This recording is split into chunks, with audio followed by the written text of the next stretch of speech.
Hi everyone, this video is going to be about what are those things that you should have if you are someone who's still going through a student life.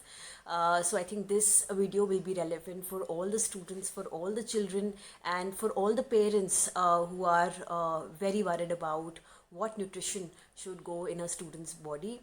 Also, I think I think amongst all the age groups that we go through, a student life is that one stage where nutrition and nutrient holds a lot of value, because there's a lot of mental work that's happening, there's a lot of physical work that's happening. So it's important what we feed us and what we put in our stomachs. So I think let's begin with the point number one, which is eating home. So I know this is something that a lot of students don't like. So I think not a lot of students would like that, to eat home and to eat that boring stuff. But I think, especially for all the parents who are watching this, I must tell you that there are so many things that we can, make at home for our children, and make it interesting at the same time. I think from regular poha, idli, upma to anything that you eat in your region, that can be given a good twist. But a good suggestion is to have 80 to 90% of the meals that you're eating at home, which basically means that you can decide, say, one day where you will be eating out, or you will be eating something that is your junk food or whatever you feel like.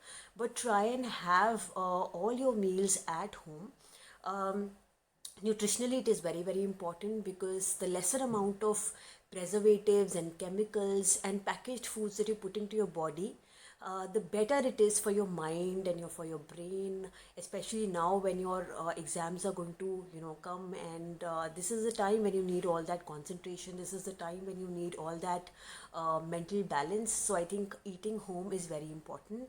Now, a lot of students, I think we've seen over a period of time now, skip their breakfast or don't eat a good heavy meal in the morning. Some of them, run to the school and, with maybe just a glass of milk. But it's important to have that first meal of the day. So let's say you could have anything which is freshly cooked. So could be upma, poha, parantha, which is with some ghee and not fried. But something which is homemade, which is freshly cooked, and which is basically not something that's coming from a package. So all those kids who think that you should have cornflakes or any flavored flakes in the morning with some milk is definitely not a very good idea. It will not give you the right kind of ingredients and the nutrition that you need early in the morning.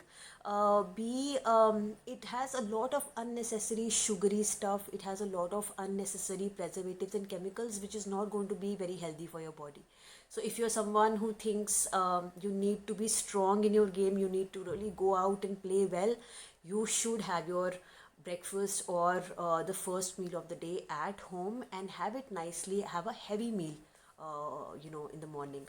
The second thing is to have something immediately, as soon as you wake up. So you can have, say, a banana or anything which is seasonal, say any seasonal fruit actually, with some dry fruits. So you can have soaked almonds, 5 or 6 of them, or you can have any dry fruit of your choice, but prefer it having soaked.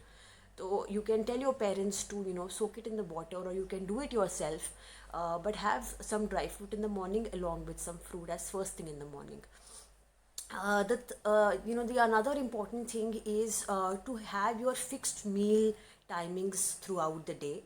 So say if you have your lunch at around 2, make sure that you're having your lunch at 1:30 or 2:30, but not really haywired. So have fixed timings for your meals. And I think another important thing is that a lot of kids these days want to have pizza, burger for dinner. So it's important that you're having your dinner simple, rice, roti, dal, chawal, whatever you feel like, whatever you like, but have it at home and have it around 7:38. Don't delay your meal in the night. If you are someone who's studying late in the night, so try to have haldi ka doodh later in the night. If you're feeling hungry, you can have some handful of nuts also in the evening, but try have other things, but try to not really go on teas and coffees and induce unnecessary caffeine in the body. Another important thing here is to understand that and especially for all the parents also who are watching this video, that all these flavored mixes that you get from the market, like a Complan or a Bonvita or any other kind of thing, try to avoid all these things, or at least check the amount of sugar content that there is in all these premixes for the milk. A good idea would be to have, let's say, haldi ka doodh, besan ka doodh, say almond milk, which is, you can just grind a few almonds in the milk, in the hot milk, add a little bit of sugar if your kid likes that or wants that, and try giving them natural ways and means of milk. And if by chance they don't like having milk, just don't give it to them, because I don't think so much of calcium these days does come from the milk as such. And I think for all the kids who really like sweets and want to have chocolates and chips from outside, a good suggestion is to start giving them jaggery and ragi mixes. There are so many desserts that can be formed at home with ragi, with jaggery. You can give them chikki, which is made at home and not something that you buy from outside, because that again will have a lot of sugar. But try making some interesting desserts at home. You can make a jaggery halwa. There is ragi halwa that can be made at home. There is a whole lot of combinations that can be done, but try making them sweets at home, especially in the winters now, when a lot of things can be done at home with jaggery and ragi, especially now, because I think these are the two ingredients that are very, very healthy for our body, especially during this time. Last and not the least, I think I will leave you with this, that try having all the three meals, try having fulfilling meals. Don't mix your meals with TV or study time. When you're having your meal, just have your meal and have it properly. So I think, I hope this video finds you useful. So thank you so much.